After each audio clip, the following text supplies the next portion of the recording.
بسم اللہ الرحمن الرحیم۔ السلام علیکم اسٹوڈنٹس، آپ کو باکمال اردو چینل پر خوش آمدید۔ جی اسٹوڈنٹس، ہم لوگ جماعت نحوم کی نئی درسی کتاب میں سے گرامر کی پڑھائی کر رہے ہیں، اور اس کے ابھی ہم نے تمام اسباق کے جو عنوانات ہیں، جو موضوعات ہیں گرامر کے، ان کی تعریفیں ہم پڑھ رہے ہیں۔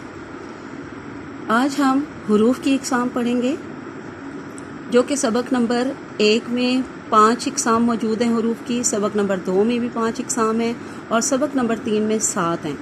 کل یہ حروف کی اقسام جو ہیں وہ 17 اقسام۔ تو اب یہاں پر ہم سب سے پہلے حرف کی تعریف دیکھ لیتے ہیں۔ حروف ایسا کلمہ ہے جس میں نہ تو کسی کام کے کرنے یا ہونے کا ذکر ہوتا ہے، اور نہ یہ کسی چیز کا نام ہوتا ہے، بلکہ اس کے اپنے کوئی معنی نہیں ہوتے۔ کس کے؟ حرف کے۔ ٹھیک ہے، حرف کے اپنے کوئی معنی نہیں ہوتے، لیکن جب یہ اسم یا فعل کے ساتھ ملتا ہے تو اس کے معنی واضح ہو جاتے ہیں۔ یعنی کسی اسم کے بارے میں کوئی بات کہنی ہے تو جملے میں اسم کے ساتھ جب مل کر جائے گا، یا اس اسم کے بارے میں کوئی فعل یعنی کوئی کام بتایا جا رہا ہے تو اس کام کے ساتھ مل کر جب یہ حرف آئے گا نا، تو تب یہ اپنے کوئی معنی دے گا۔ ٹھیک ہے، یعنی کہ جب یہ اسم یا فعل کے ساتھ ملتا ہے تو اس کے معنی واضح ہو جاتے ہیں۔ یہ لفظوں اور جملوں میں رابطے اور تعلق کے لیے استعمال ہوتا ہے۔ یاد رہے کہ حرف کے بغیر اسم اور فعل بھی اپنا مطلب اور مفہوم واضح نہیں کرتے، وہ نامکمل اور ادھورے لگتے ہیں۔ ٹھیک ہے، اسم اور فعل حرف کے بغیر ادھورے لگتے ہیں اور ان کا مطلب اور مفہوم واضح نہیں ہوتا، اس لیے حروف کا صحیح استعمال جاننا ضروری ہے۔ اب ہم حروف کی اقسام دیکھ لیتے ہیں۔ نمبر 1، حروف اضافت۔ اسٹوڈنٹس، یہ تمام اقسام بالکل مختصراً آپ کے سامنے جو ہے بیان کی جا رہی ہیں، آپ کی کتاب میں مشق میں بھی یہ بالکل اسی طرح مختصراً بیان ہوئی بھی ہیں، تو آپ نے ان کو اچھی طرح حرف بہر یاد کرنا ہے، کیونکہ جو آپ کی درسی کتاب کی مشقوں میں جن الفاظ کے ساتھ ان کی تعریفیں موجود ہوتی ہیں گرامر کے موضوعات کی، تو انہی الفاظ سے آپ کے MCQs بن کر آتے ہیں، کثیر الانتخابی سوال جواب بن کر آتے ہیں۔ تو بیٹا آپ نے اسی طرح لفظ بلفظ اچھی طرح سے یاد کرنا ہے ان کو۔ ٹھیک ہے، حروف اضافت کون سے ہوتے ہیں؟ ایسے حروف جو ایک اسم کا تعلق دوسرے اسم سے ظاہر کریں، مثلا کا، کی، کے۔ اب یہاں پہ ایک مثال لے لیتے ہیں، جیسے زاہد کی کتاب۔ تو زاہد بھی اسم ہے، کتاب بھی اسم ہے، لیکن زاہد کا کتاب کے ساتھ تعلق جو ہے وہ ایک حرف اضافی جو ہے وہ بتا رہا ہے۔ کون سا؟ زاہد کی کتاب، تو اس میں ہم نے کی جو ہے وہ حرف اضافت استعمال کیا ہے۔ ٹھیک ہے۔ نمبر 2، حروف استفہام۔ ایسے حروف جو سوال کرنے یا پوچھنے کے لیے استعمال ہوں، مثلا کیا، کون، کیوں، کب، کیسے وغیرہ۔ تم کب آؤ گے، تم نے کہاں جانا ہے، یہ سب کیا ہے؟ یہ استفہام کیا جا رہا ہے، یعنی سوال پوچھا جا رہا ہے۔ ٹھیک ہے۔ حروف بیان، یعنی جو وضاحت بیان کرتے ہیں۔ ایسے حروف جو کسی وضاحت کے لیے استعمال کیے جائیں۔ استاد نے کہا کہ سب کھڑے ہو جاؤ۔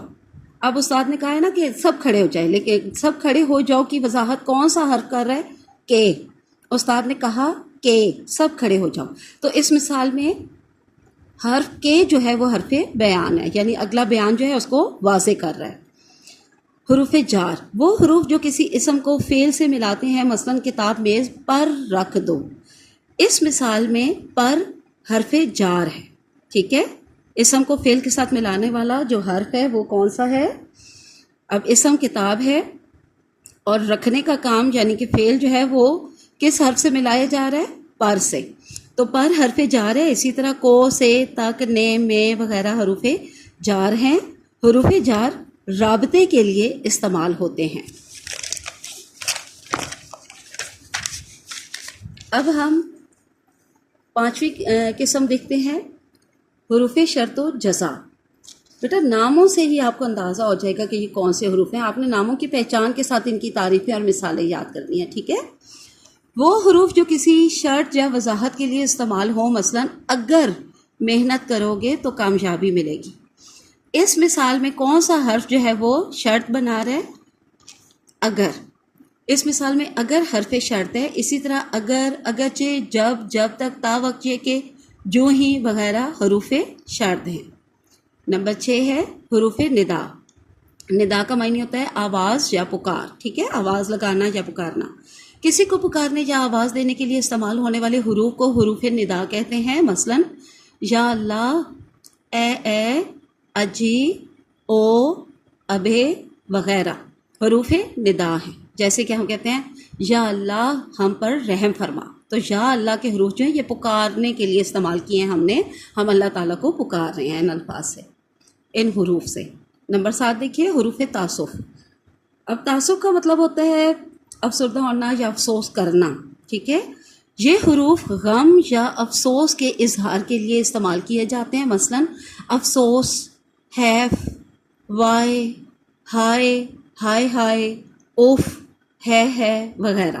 تو ان سارے الفاظ سے ہم اپنا دکھ، غم یا افسوس کا اظہار کرتے ہیں۔ نمبر 8 دیکھیے حروف تشبیہ۔ تشبیہ آپ نے پڑھا ہوا بھی ہوگا، یہ ہم نے جماعت نحو میں جو ہے اس کی تعریفیں گرامر میں انشاءاللہ پڑھ لینی ہے، بعد میں آپ کو انشاءاللہ سمجھاؤں گی تفصیل سے۔ تو کون سے حروف تشبیہ کے لیے استعمال ہوتے ہیں؟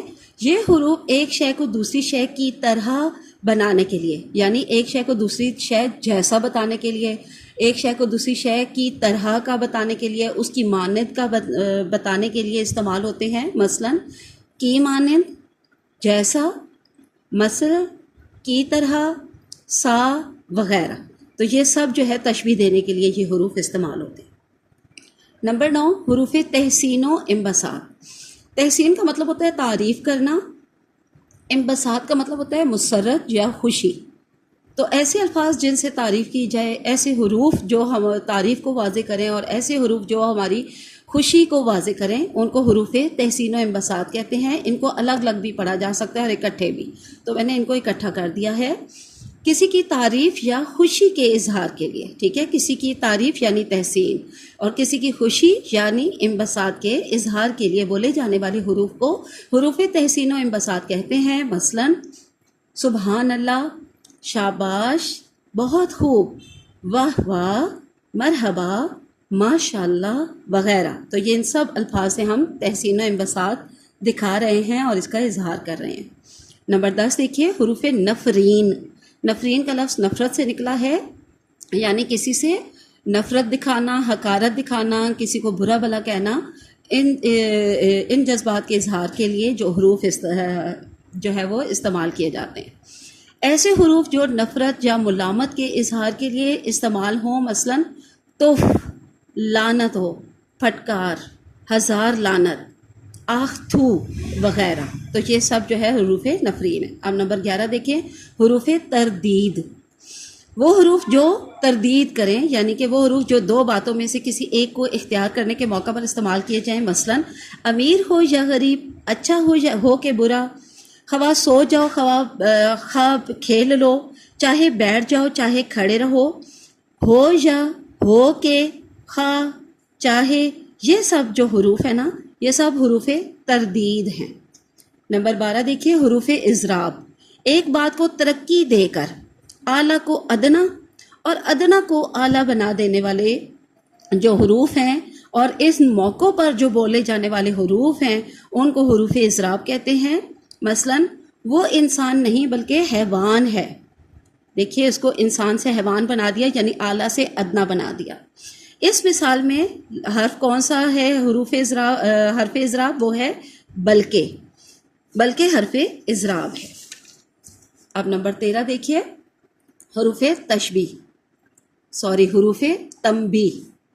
وہ حروف جو خبردار کرنے، تنبیہ کرنے، ڈرانے کے لیے استعمال ہوں، مثلا خبردار، زنہار، دیکھنا، سنو وغیرہ۔ اب نمبر 14 دیکھیے حروف استعجاب یعنی تعجب۔ حروف تعجب بھی کہتے ہیں، حروف استعجاب بھی کہتے ہیں۔ تو ان کا معنی ہوتا ہے حیران ہونا، حیرانی دکھانا، ٹھیک ہے، حیرانی کے موقع پر بولے جانے والے حروف۔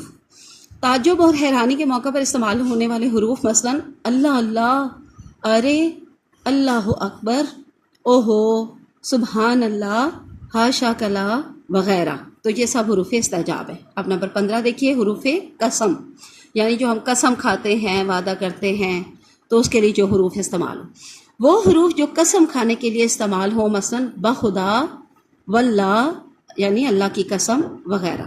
اب نمبر 16 دیکھیں حروف عطف.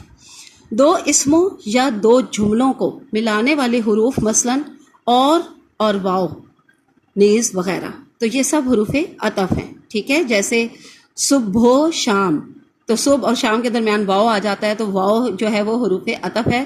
صبح اور شام دونوں دو اسم ہیں اور ان کو آپس میں واو ملا رہا ہے، تو وہ حرف عطف ہے. اب دیکھیے نمبر 17 حروف علت. علت کا معنی کیا ہوتا ہے؟ وجہ، سبب.